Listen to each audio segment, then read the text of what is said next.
Hello mga bes! Nandito tayo sa Mountain View College at ipapakita ko sa inyo ang plantation ng rubber tree. Yan, ang dami as in. Nakita niyo yan? Oh, ha?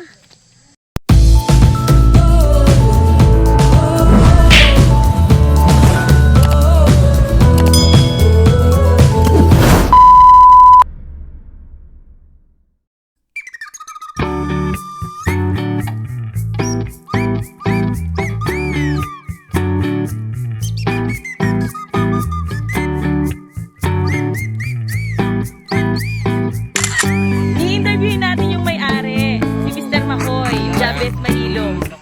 Question: ano ang dapat tandaan sa pagtatanim ng rubber tree? Ito po, kailangan talaga i-maintain yung pruning natin. Yung pag-cut ng mga dahon, hindi siya pwede iparamihin.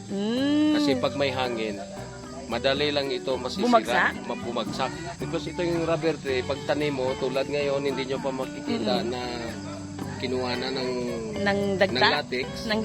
Kasi alanganin pa sa edad ng kahoy. Kailangan talaga ito makaabot ng 8 inches yung circumference bago natin tapingan. Ah, okay. So paggawa ng tapping, kailangan yung half nito itap mo siya, tapos lagyan ito ng downspout at saka yung lalagyan ng Parang latex. parang galon. Oo. Ito po yung kahoy na rubber tree. Ito ang ginagawa ng mga gulong ng mga sasakyan Ah, okay. sa hindi nakakalam. So kaya dito sa Bukidnon, dito natin makikita yung Gaano kalaki ang plantation ng rubber tree dito sa Bukidnon? sa ngayon nasa 88 hectares dito. Wow, 88 hectares. Ilang taon pwedeng mapakinabangan ang puno ng rubber tree? Simula pagtanim, magbilang ka ng 8 years. 8 Pwede na years. siya makuna ng latex. After 8 years, ano naman ang gagawin sa puno na yan? Siyempre, hindi na mapapakinabangan. Oh, Pwede ito. bang gawing furniture yan? Hindi talaga kasi hindi ito hardwood. Ah, so panggatong lang. So para maingatan yung maano natin yung lifespan ng kahoy. Tulad ng ganito. Ito sample ng rubber tree. Ayan, ang sample ng Ito, rubber. Ah, yan ang sample ng rubber. Okay, sige. So ito para humaba ang buhay ng kahoy. Hindi lang 8 years dapat. More than 8 years. Oh. Ang gawin nito, kung ikaw yung tapper, ikaw nagtatapping, Oo. ingatan mo siya na hindi masisira yung kahoy. Ah, okay. So yung balat lang talaga ang tatamaan ng tapping knife. Okay. Yung balat lang. Kasi pag matamaan mo yung kahoy, masisira ang lahat ng kahoy. Mag-crack yung lahat na balat. So ito yung example ng crack. Tingnan mo. Yeah, Yan. Sira na yan. Oh, sira na yung, sira na. Titingnan natin yung sirang rubber tree. Tulad ng ganito. Why na ni Sakoy? Why na? Pwede pa ito makuna ng latex pero hindi na siya makabigay ng tamang lunas. Ah, okay. Kasi sira yung mga balat. 1,000. Kanino nyo naman dinadala o anong company ang kumukuha ng rubber? Actually, merong galing ng Japan. Merong pumunta dito ng mga sasakyan.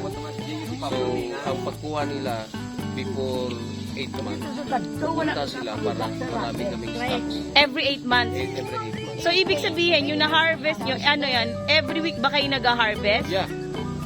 Sa isang linggo, ilang beses? Interval. Pag mag-tapping ka ng linggo, tapping ka ulit ng Martes. Linggo, Martes. So, ibig sabihin, twice a week. Twice a week. Twice a week. Three. Mga 3 times. 3 times a week. Mga ilan namang galon ang nakukuha sa isang puno, approximately? Karamihan, pag maganda yung ano ng kahoy, makakuha tayo ng 3 liters. 3 liters sa Isang tapping. So, ibig sabihin, kung 3 beses sa isang linggo, 3 liters ang pwede mong makuha. Pwede. Bawat isang puno. Eh kung 88 hectares yun, hindi, ang daming puno nun. Ang daming kilo. So, Kilo ibig- ang labanan, ang ano dito. So umabot ng tonelada ang Yeah. kinukuha ng ng Japan. Kasi noon, umaabot kami ng 40 tons. Wow, 40 na tonelada. Ano yun? Every 8 months. Every Wow. Pwede pang mabuhay ang rubber tree sa syudad? Hindi. Ay, Kailangan hindi. niya yung mga medyo malamig na Na lugar. Magkano naman ang halaga nun? During your time? Sa panahon namin noon, that was year 1997, yung per kilo niya noon, umabot kami ng 68 per kilo. 68 per kilo. Sa isang litro, sabihin na natin more than 3 kilos. Yeah, oh, O, edi sabihin natin 168. 68 O sabihin natin 70, 210. O kung 210, ang laking pera Tuturo nun. ko pa rin yung pinakasekreto nito. Paano tayo makakuha ng maraming latex. Paano? Kasi itong nature ng kahoy, kailangan mag-tapping ka 3:30 ng madaling araw. Ganon? Kasi May oras? makakita siya ng araw, humihinto yung daloy ng latex. So 3:30 So, ng madaling kailangan- araw? Kailangan 7 a.m. Tapos na, kailangan mga like 4:30, tapos ka na ng tapping. Para pag wala pang araw, marami pa siyang maibibigay na latex. Ay, Pag okay. makakita siya ng araw, Bastap na siya. hinto na siya. O parang aswang. ganyan. Joke. Ganon? So, okay na? Oh, salamat mga bes. Ayun, dagdag kaalaman. Dati siya nag-aaral dito mga bes, dito sa MBC. Kaya na-experience niya yung mga ganun trabaho. Maraming salamat, Mr. Jabez Mahilom. Thank you po. Paano magtanim ng rubber tree? Paano magtanim? Paano magtanim? Galing saan? Kailangan siya nakamarkot, yung tawag nila budding. Budding, okay. Budding. Tapos, gawa kayo ng latin, butasan nyo. Para di magtanim kayo ng mga kahoy. Tapos punta tayo sa pagtataping. Pag magaling ka na tapper, sa 12 inches, 1 taon yan. 1 inch, 1 inch. Tintin. So, pag dito ka galing, ganito kataas, kailangan sa 5 years, tama-tama dyan. Di ba guhitan mo ni siya sa tabing knife? Sa 12 inches, 1 year na siya. Pero kung hindi ka nami, ang imo 12 inches sa 1 year, malambot na siya. So, kinalan, ano mo gid siya, 1 year ay imo produkto. 1 year na kung pwede mo sa kapaan. Kaya kung maubos mo na ni tapping, pagalingin mo naman to. So dito ka naman sa kabila. So kailangan pag matapos mo to, ito babalik na sa original yung balat. Para for the next, pwede mo naman siya tapingin. Supervisor namin na si Sir Ong. Siya yun ang training sa amin. Paano gawin pag kumuha ng latex doon sa rubber tree. Kaya nung nagtatrabaho ko dito, nagiging expert na ako na tapper. Kumukuha ako for 8 months, kumukuha ako ng halos 15,000 tons. Wow. In 8 months. 15,000. Withdraw pa namin yung 15% kasi yung labanan, yung ano dito, 60-40. 60 sa college, 40 sa amin na mga working student. So, yung 15% pwede namin ipera. I-cash out namin yan. So, ibig sabihin, mas may pera kung sa rubber. Mas may pera. Kaya medyo mayaman ako noon nung nandito. Okay. Adlaw po, hindi ka Teresa rin mo na maximum. Meron kang 3,000 na punuan. Kaya yung 1,500 sa Sunday, another 1,500 sa Monday. Maurot mo kita. Oh, kasi tumatakbo ako eh. Pagkatapos yan, seconds lang. Pwede bang i-demo? Demo. Kasi wala tayong tapping knife. Kunwari may tapping knife ka. Hindi, kunwari lang. Gaano siya kabilis kumilos nun? Example dito. Ah. Pag tapping mong ganon, takbo ka agad. Wala ka ng tapping gali. Kailangan mabilis ka. Pilasan mo malalago.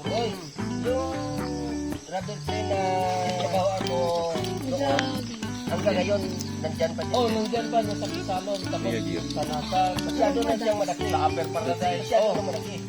Kung gusto nyo, pupunta ngayon tayo sa mga matatanda na mga rubber tree. Wala ka kami tanik ko. Para makita natin yung actual. Sige. Punta Ano ang amoy ng bagong harvest na rubber? yung tae ng tao, ganito talaga ang baho. Ganon. Amoy. Aring rabi. Sa nagsugod diri oh. Ay bawo. Diri matulo lang na sa ko. Maning bag-o nga to nulo ko yo. Oo. Matulog ng rubber siya makatulo. Hindi man tinulo to iya man Ito na yung cup na. Ito na yung pinaka-final. Ay, Tapos baho. ilalagay ito sa ano, meron na dito na drum. Diyan ay kaanong final amo ni ginakulikta nila. Oh, ito. Tinga wala man nila kinuha ko. Hindi. Kahit ilang taon pa to, hindi to masisira. Sino nagakuha niyo nagapangwa ka bibitang? Ang nagataping. Amayara I-harvest nila. Kalain ba? Baho tayo ni siya. Amayara. Sabi mo ma-stop na siya kapag kapag umaraw. Bakit naggatubod pa rin? Tubod siya bro, wala nagatulo. Malana na siya. Ano na ni Kaya nakakita naman. Di ko hindi siya ko Oh, ito tingnan nyo. Hindi niya tinatamaan ang kahoy. Gilid lang talaga. Oh, ganito siya pag maganda yung topping mo, babalik yan sa original. Original. Dito sa mga paglantaw to sa gad na nagtapping to. Mario, tingnan nyo. Ato kakabit ko sa Natamaan niya. Ay, natamaan niya. Produce ang rubber ga produce siya sa duga. Sa maigo. Maputi siya tapos mao nila paya. Yan ang nangyari pag matamaan ng kahoy, magganito siya. Magiging ano? Yung napuputol ang dulo. Sana napuputol ang dulo. At ito, ang may laya. Ito yung rubber na makukuha sa rubber tree. Yan. Hindi pa siya nakaka-undergo ng process.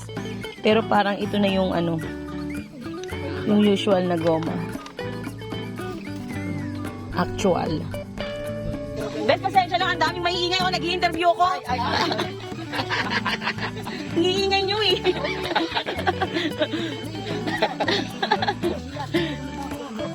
Ngayon, magkano na... Bigyan lang tayo ng puting kalaman. Oo.